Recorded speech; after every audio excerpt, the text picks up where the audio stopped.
কোনো একটা ভাতার নিয়ন্ত্রণ আসেন নাই। এখন একটা চা খাইতে গেলে 10 টাকা লাগে, যে চা আগে খাইছে 5 টাকায় সেই চা খাওয়া লাগে 10 টাকায়, যে এক বোতল পানি খাইছে 10 টাকায় সেই এক বোতল পানি খাওয়া 20 টাকায়। এরকম যদি দেশ চলে, আমরা তো চুরি করতে পারি না, কলমে করতে, যারা কলমে করতে চুরি করতে পারে তারা খাইতে পারে।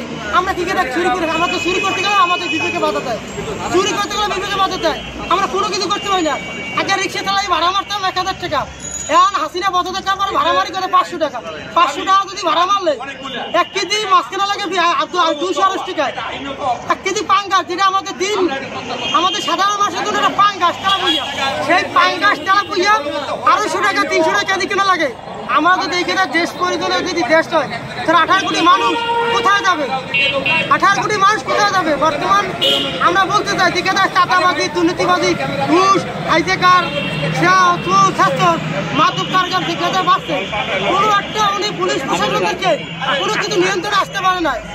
আমরা একটা বার্তা বলতে চাই, রাজনীতি দল রাজনীতি বলেন নির্বাচন পরে দাও, আরেক রাজনীতি বলেন নির্বাচন আগে দাও। আমরা একটা কথা বলতে চাই, দেশ চলতে আসবে, যে করে কোরআনের আইন চালু না হবে, যেই যে বলুক যে বলুক, আমাদের বাংলাদেশে মুসলিম রাষ্ট্রতে কোরআনের আইন যে করে চালু না হবে, কোনো কিছু নিয়ন্ত্রণে আসবে না।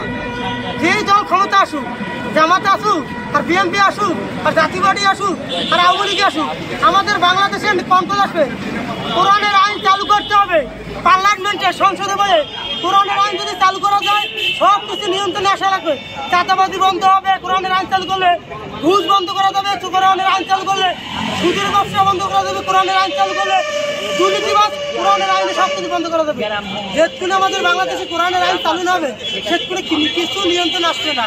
আর বর্তমানে নিঃস্বার্থ বলবো, আপনি একটা সুষ্ঠু নির্বাচন দেন, ক্ষমতা দিয়ে আসুক, তারা আমরা দাবি জানাতে পারবো।